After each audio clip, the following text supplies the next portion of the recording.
as we start this new year, we're actually a couple weeks in, but it still feels like new. We are going back to basics. It's always good, I think, to return to, even if we've been in this unity understanding and practice for decades, it's always good to go back to understand those core principles, those core beliefs that we share together. As we start this, I want to ask you a question. Are we allowed to make up our own God? Yes. And you're right, the answer is yes. We call it theology. In fact, the understanding of the Creator and its relationship to the world and to us has been an evolving theology as long as humankind has been conscious thinking beings. It's changed, it's evolved, it's diverse, but it is the process in which we all go through to come to some understanding about what it is that we believe and how that shows up in our lives. Even those inspired writers of the Bible were writing through their human filters, their human understandings of the time. And in addition, at least in unity, perhaps not in some other faith belief systems, we're encouraged to question what our beliefs are. We're encouraged to question our theology and even change our minds as we grow and deepen our spiritual life. Ellen Davenport, who is a Unity minister and author, she wrote The Five Principles, which I think is one of the best books out there if you're looking to go in a little more depth than what I can offer in this short time on a Sunday morning. And some of it I'm drawing from, suggests that every decade we should take some time to re-examine what it is we believe and see if those beliefs are still solidified within us, or perhaps they've shifted and changed some. Because think about this, the idea that we hold about God when we're 6 years old, when we're 16 years old, and when we're 60 years old, change. As we grow up, as we evolve, as we gain more understanding and wisdom, so must our relationship with the divine Creator. In many ways, we can see that continued evolution, humans developing their own concept of God throughout the writings from the Old Testament to the New. In the very earliest stories, God is understood as a force certainly greater than us, outside of us, that has the capacity to affect us. This is how people made sense of volcanoes and violent storms and rain or drought or disease or other things that were happening in their world that they just couldn't understand why. From this belief, their whole focus was, how do we make this God happy so that he doesn't keep doing these things that are so difficult in our world? As we read further into the Bible, we can see a concept of God evolving as a force, certainly still greater and outside of us, but acting more like a person, having feelings and emotions that cause certain actions to happen. It's a belief that's still ingrained in much of Christianity, certainly in the West, and in many ways ingrained in our culture. This is, in many ways, the belief system that's being rejected by a lot of people leaving Christianity. And it's one that we continue to explore and examine in our own lives. Shelby Spong, who is a retired, well, he's not on the planet anymore.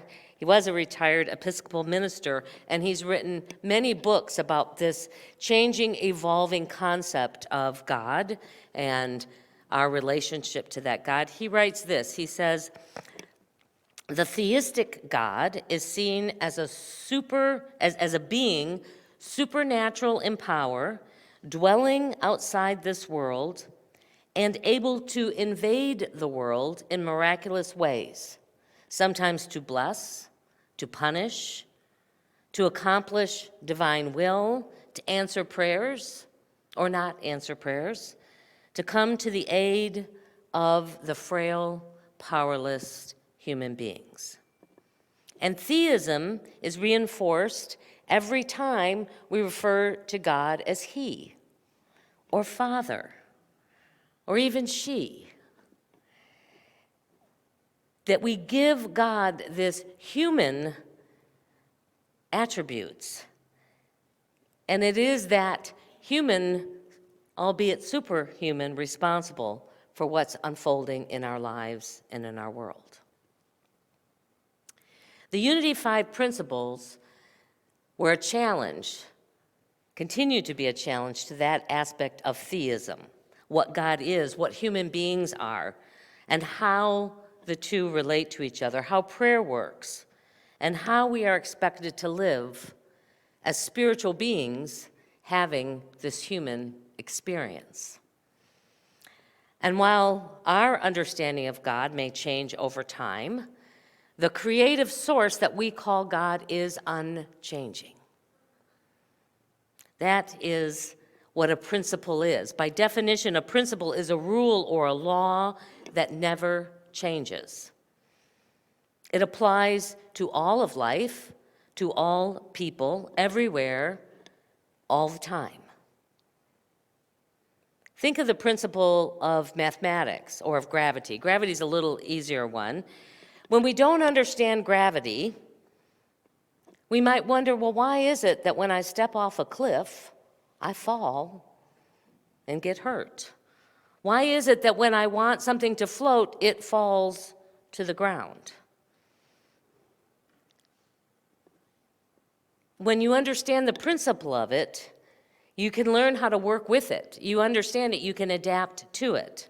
The principle doesn't change, but our understanding of it and how we engage in it, to the extent that we can now fly airplanes and go to the moon. We understand gravity so we could begin to embrace its laws and work within them.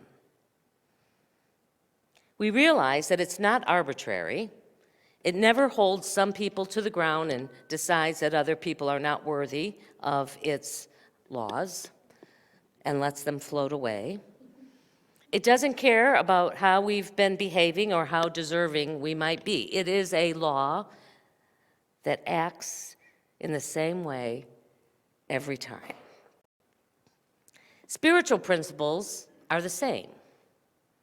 They're constant, they're unchanging, and what's hard to grasp sometimes is that they are impersonal.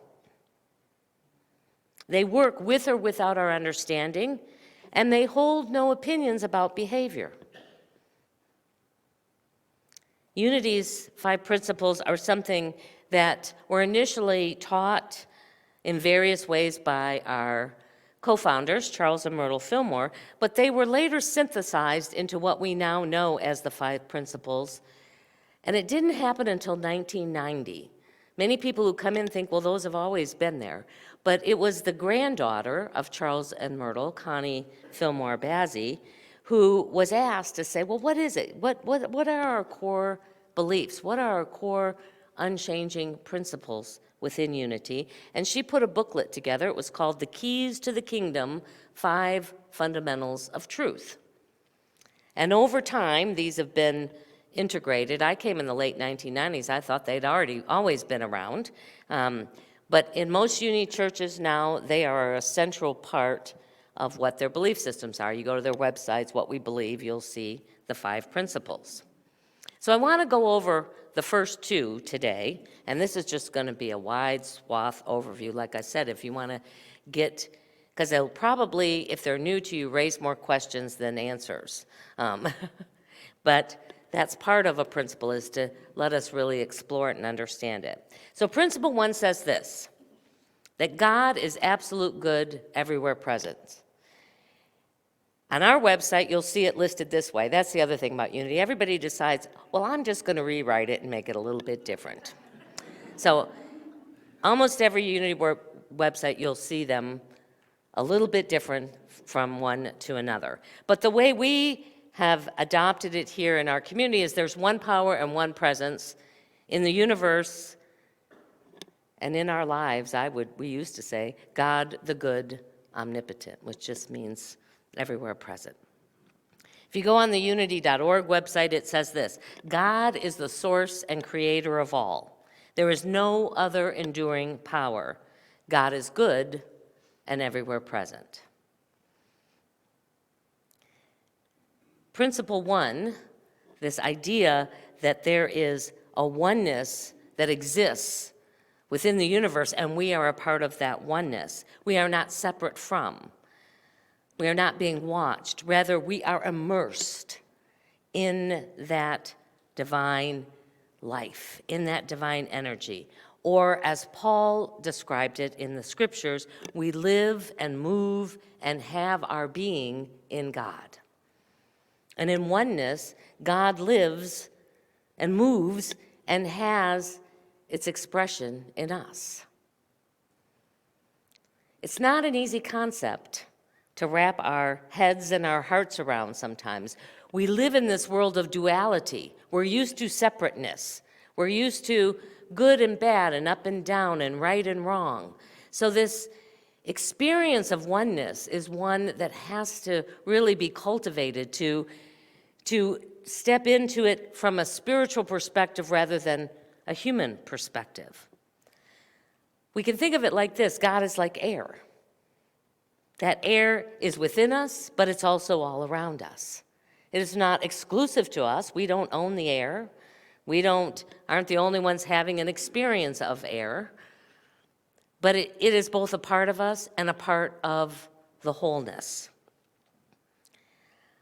Our co-founder, Charles Fillmore, described this God principle this way. He says, from the teaching that the deity is a person, we've come to believe that God is changeable, that he gets angry with his people and condemns them, that some are chosen or favored above others, that in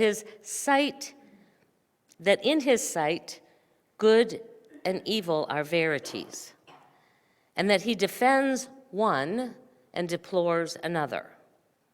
We must relieve our minds of these ideas of a personal God ruling over us in an arbitrary, man-like manner. The idea that God is spiritual law, that is this impersonal essence in the world, is challenging, to say the least. We are people who feel through that sense of connection. Most people they need to believe that God knows and cares about their lives. And this personal relationship with the divine doesn't get lost when we add principle 2 into the measure. It simply reflects that this connection, this oneness is relocated inside of you, as you, rather than somewhere out there. So when we look at principle 2 says this, that human beings have a spark of divinity within them, the Christ spirit within. Their very essence is of God, and therefore they are also inherently good. That's from the Keys to the Kingdom, the original description of the second principle. The way we say it here in our community is the divinity is in all humankind. Jesus was not the exception, rather the example. I know that can be challenging for some people. It was the thing that tweaked me and like, woohoo, when I first came here, but for other people that might be a little more difficult to be able to come to some relationship and understanding with that. In the kids' version, it simply says this: we are God expressing inherent goodness. The way that we relate to God, the way that we experience God, the way that we have that personal connection is through what we describe as love, as unconditional love. I think that was the mission, that was the message, that's what Jesus came to help humankind understand, that God is love. That's the simplest form, that's the simplest sentence in all of the New Testament that Jesus could say. God is love. Now you notice it doesn't say God is loving. God is the very essence of love. It's not that God can be loving, as God is that very energy of love itself. That God is not powerful, God is the very core of power infused in the universe. It's the very ground that we can each tap into. God is not wise, rather, God is that infinite intelligence that underlies all of life. We become wise when we can tap into it. We are the divine expressing in human form, at least in potential. This is what Jesus tried so many times to tell us, to show us. Jesus was demonstrating what was possible when we are fully aligned, when we are fully connected, when we are tapped into our intimate wholeness in the universe and that presence within us. Some would call it the divine, we call it the Christ Spirit within us. Whatever label you give to it, the essence is ours to be able to live that full expression when we can get in alignment, when we understand it. He was able to unconditionally love and forgive, to heal, to transcend human limitations because he was living from his God self. He had gotten to that place where he knew, as he described it to the people of that time in a way that they could understand, the Father and I are one.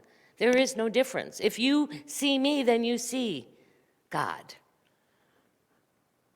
If you see what I do, then you see God's expression of that. And he said, you can do the same thing. You just got to be in that place where you're more identified with your God self than your human self. Sounds pretty simple. In my 64 years, it's not been easy. Because the human part of us, by default, seems to be the place that has the greater identification, at least in this world.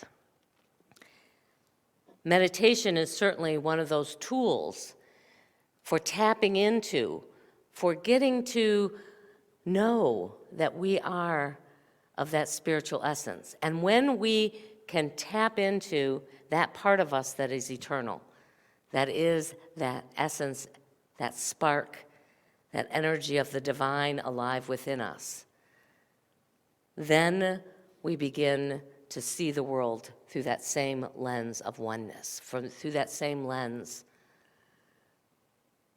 that we are all connected, that we can see that divine presence, not only within ourselves, but within those who are part of our world. So we're going to take a moment now to see if we can't go a little deeper, see if we can't step out upon those waters and find that presence within us that lets us stand even in the most difficult and turbulent times from that center of who we are as a spiritual, as a God-connected being. So as you just relax and let go of all of the activity that the mind has been processing from this morning, or the thoughts about what might be happening later on in this day, and just see if you can't be fully aware of this present moment.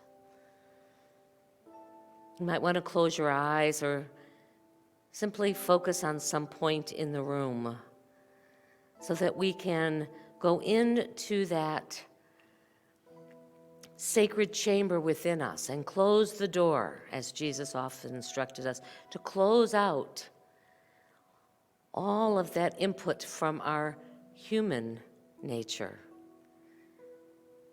to simply be with that spiritual part of us. As we breathe in, we breathe in that awareness that God is in every breath.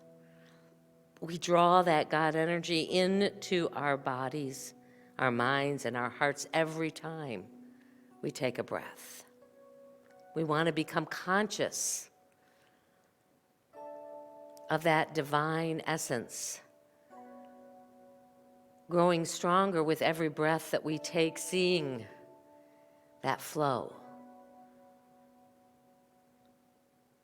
of God energy, of God light, of God love, drawn deep into our being,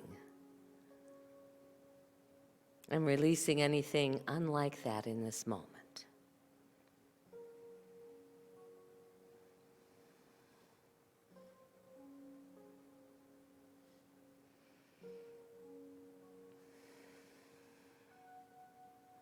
See if you can't speak the statement to your darkest part of life to say, I am God's love in expression. I am a beloved,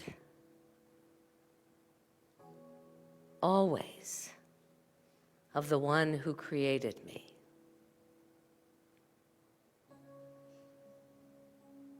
I am worthy by the simple fact that I am breathing and I am made of God's stuff,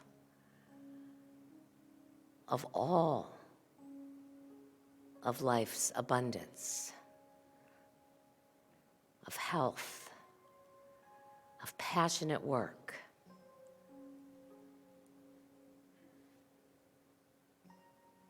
of abundance that allows me to move and navigate this world with joy, with gratitude, and with generosity.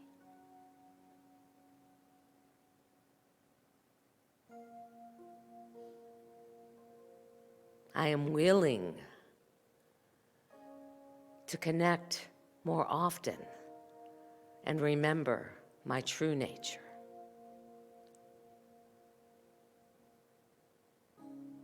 I am one, never separate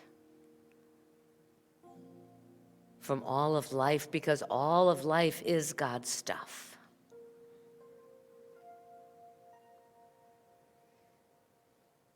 I have been given all that I need to be that full expression of God's love.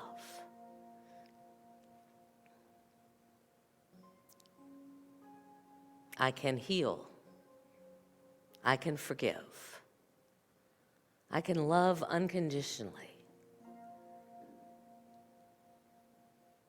And I can live joyously, even in the most difficult times, because that is my spiritual, my Christ, my divine nature.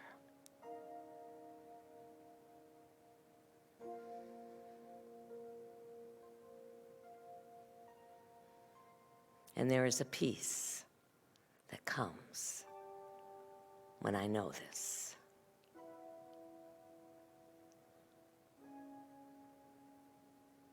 There is an energy of gratitude that flows no matter what shows up,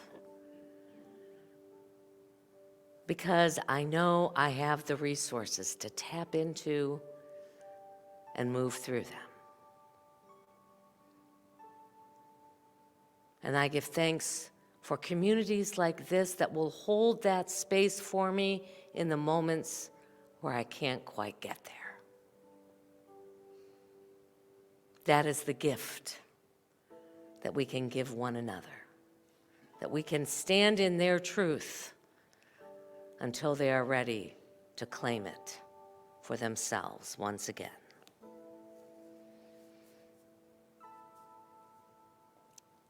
And it is with that gratitude that we give thanks. We give thanks for this awareness. We give thanks for the amazing ways in which it will bless this world. We give thanks for our ability to do one small part, to bring that kingdom of heaven, that sense of oneness and love and connectedness and peace throughout all of humankind, throughout all of nature, throughout all of the universe.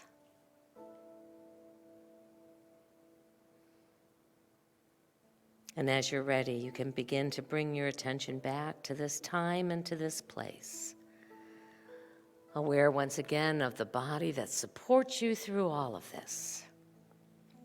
Through the mind that has infinite capacity to awaken to new ways, and to the heart that is capable of boundless love. And whenever you're ready, you can open your eyes.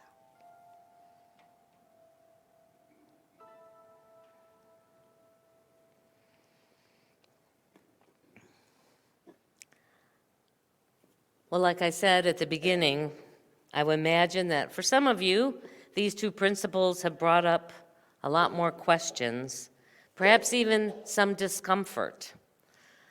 You might be asking, well, what about evil and evil people? Why do bad things seem to happen to good people? In part, it's a complex question, but in part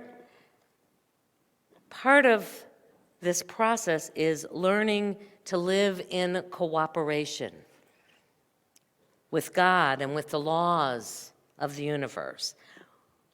To remember that we are indeed eternal spiritual beings having this temporary human experience, that we're still evolving, that we still have opportunities, no matter where we might be along this spiritual journey, to learn and to discover more.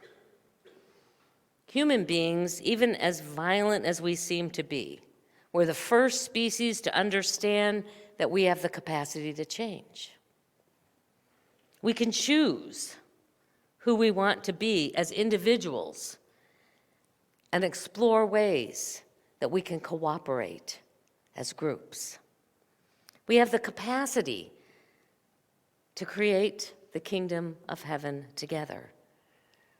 They were always looking for it here or there, or, when it is some future thing that's going to be coming. And Jesus was very clear about saying, it's right here, it's right now, it's within you. You just have to bring it forth. It's the knowing that love outweighs violence, that our oneness is greater than our differences. How do we do that? Well, there's more principles to go, so tune in next week. Well, it is our opportunity now to share of our financial good with this ministry. In a few moments, the ushers are going to invite you to come up row by row and place your gift if you are sharing one today, or if you give electronically, as many people do. A lot of people, the younger people, they'll just Venmo us on Sunday morning. But come anyway, just have that be the awareness of your gifts and the way that they move through our ministry, even though they're not in a tangible paper form. And then also to receive an affirmation today to bless you this week. Let us bless what we offer today, either by holding it in our hands or holding the energy of the way in which we give and support this ministry in our minds and our hearts, and bless it together.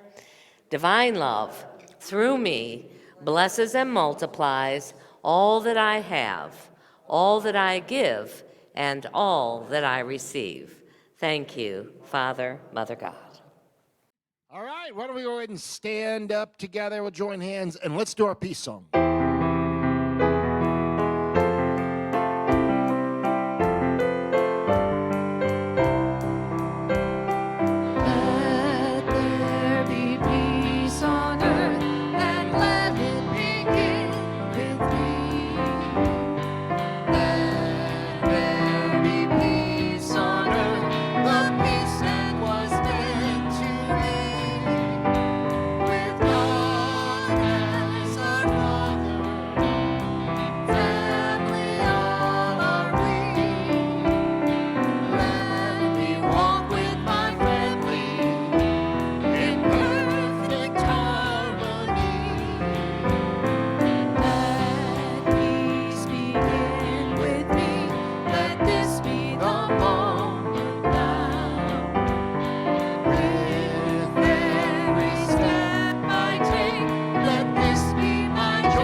And so as we go into this week, connecting with that divine presence within us, we go knowing our prayer for protection together.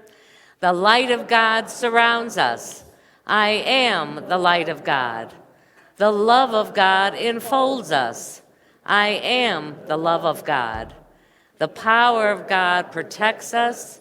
I am the power of God. The presence of God watches over us. I am the presence of God. Wherever we are, God is, and all is well.